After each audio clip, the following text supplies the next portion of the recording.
Hello mga langga! Welcome back sa ating channel. So ngayong araw magluluto tayo ng adobong tangkong na kung saan paborito po natin ito simula nung bata pa tayo. So minsan lang ako makatikim dito sa Saudi ng kangkong kasi mahirap ito dito sa amin. Walang isang pangalawang luto ko pa lang to ng kangkong sa loob ng 7 years. Kasi nakaraan, yung manihon namin nakakita dito malapit. Tapos, palagi kong pinapupuntahan, wala. So, ngayon, nasa Sarawat kami, pumunta, andoon ang mga gulay ng Pilipino. Doon, kami nakakita ng kangkong, pichay, yun, doon yung mga gulay na marami. Kasi yun ay bilihan ng mga Pilipino talaga yung Sarawat Mall. So, shout out dyan sa lahat ng mga pupunta sa Sarawat Mall. So, doon namin binili to. Magkano yung isang biggest? 250 SAR. So, real. So, magkano na sa atin? Sobra 30. Sobra 40. Kasi ang palitan ngayon ay 15 something. So, ayan. So, ang gagawin natin, ibukod natin yung dahon. Maganda ito pang adobo kasi yung mahaba yung kanyang dahon. Diba yung dalawang klase yung kangkong natin, yung malapad ang dahon at ang mahaba ang dahon. At tatlong klase. Kasi may kangkong din na sa tubig talaga siya. Sa tubig lang yun siya, maganda yung kangkong na yun. Tapos sa lupa ay itong mahaba at saka yung mataba yung kanyang dahon. So, ito ay maganda kasi mahaba yung kanyang dahon. So, yun, gagawin natin, anuhin natin. Linisin muna natin, siyempre. Ibukod natin yung dahon kasi yung dahon ay pahuli natin. Diba? Siyempre, alam na ninyo kung paano lutuin ito. Igigisa. Una-una ay siyempre itong kanyang kahoy. Tangkay niya. Tapos, ilagay natin yung dahon kapag malapit na nating hanguin para hindi siya malata. Ang gaganda siya, 250. Doon may sitaw, may pichay. Ang pichay doon ay magkano? 950 ang kilo. 950 ba yun? Parang ganun. Gusto ko sana bumili ng pichay, kaso lang baka mabulok lang din kasi hindi naman ako palakain. Dalawa lang naman kami ng manihon namin. Tapos may mga luto din kasi dito sa bahay. So kung bibili ako, masisira lang din. May munggo din ako dyan kasi nakailang luto din ako ng munggo. Ayan. Gusto ko pichay yung sa isda. Sarap din siya munggo, diba? So lang ayaw kong bumili muna. Kasi nga, hindi ako pwedeng palaging busog at kasi nga, bawal sa akin yung kumain ng maraming kanin. Kaya pumayat ako ngayon. Bumaba na ng mga malapit 2 kilo yung kilo ko kasi nga, nagda-diet ako kasi nung nag-check up ako, nung nagsasakit ako, mataas yung sugar ko. So, haya na po. Malinis na yung ating kangkong. Ito ay yung kanyang dahon. Ito naman yung kanyang tangkay. So, ayan, malinis na po yan. So, ngayon ay ang gagawin natin, ihahanda natin yung ating mga sangkap. Siyempre, bawang, sibuyas. Mayroon tayong black pepper. Ayan, magic sarap. Soy sauce, vinegar, ayan, salt, ayan. So, ayan naman so, i-prepare muna natin yung ating mga Ayan, ito na po yung ating, magigisa na po tayo yung ating kangkong. So, una-una bawang, sibuyas.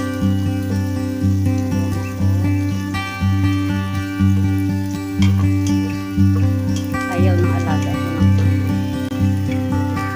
amoy ng niluluto.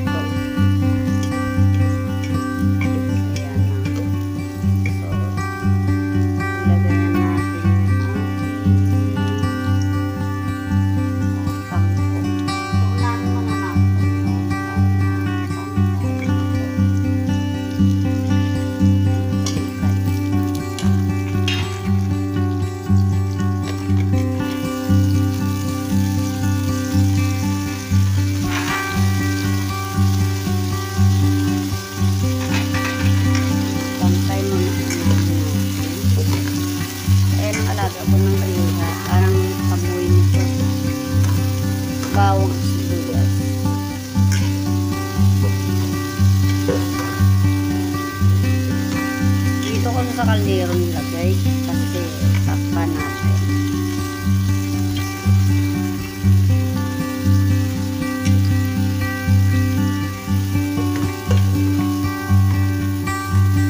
Takpan natin saglit.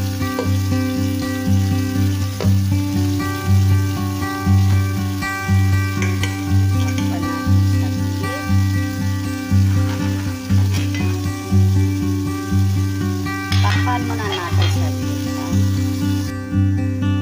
Ayan, buksan natin para ating haluin. Halu-haluin muna natin. So, kung medyo malambot na sa ilagay na natin yung ating mga pampasarap tulad ng suka, toyo, black pepper. Ngayon, hindi muna natin lagyan.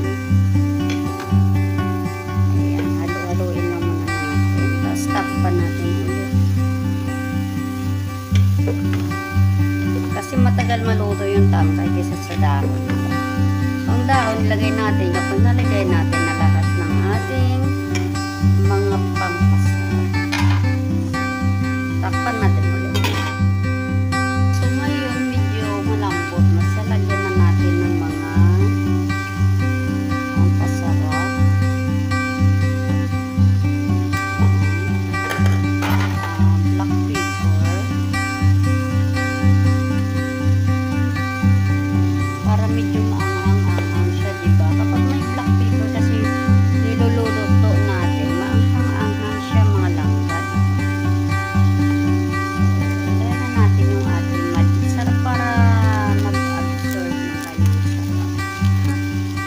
Para ma-magic niya.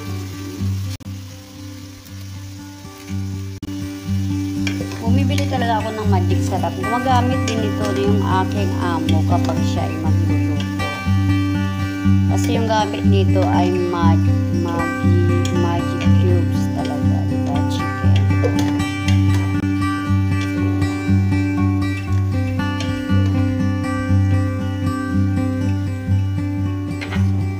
Lagyan lang natin ng konting asin kasi toyo yung magpapaano ng lasa nito ngayon.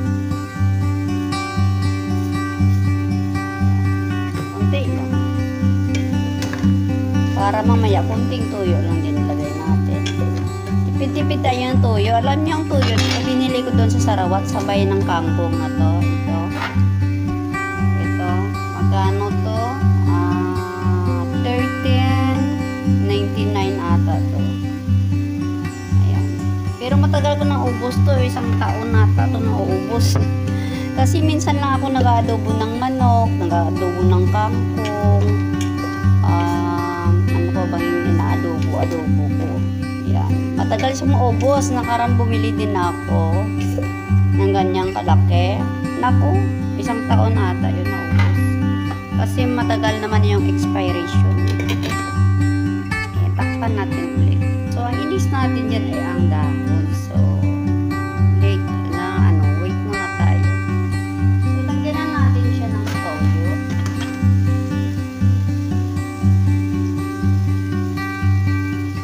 Lagyan na natin ng toyo at suka. Kasi nga ilalagay na natin yung ating dahon. Kapag okay na yung kanyang timpla,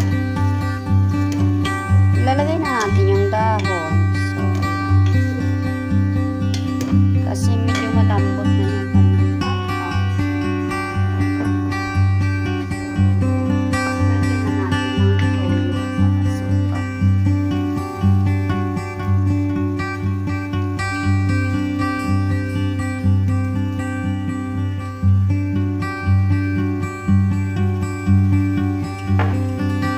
Ang suka nito sobrang asin. Kasi hindi sa tuba. At sa tuba dyan. Takpan na natin sa gilid.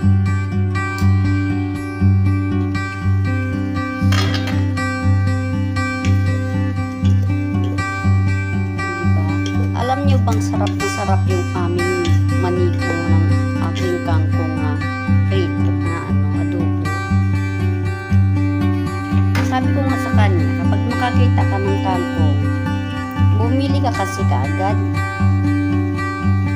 Kahit babayaran pa kita, nako. Iwan ko na yun. Hindi naman. Sama pa kami pang bumili. Malambot na ba? Ayan ang ayaw ng alaga ako ng kanyang amoy.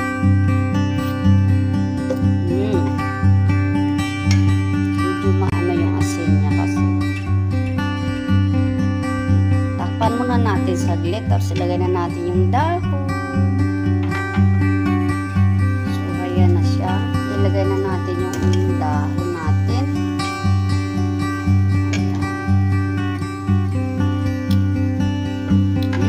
Sarap. Actually marami ang dahon. So ano gagawin ko?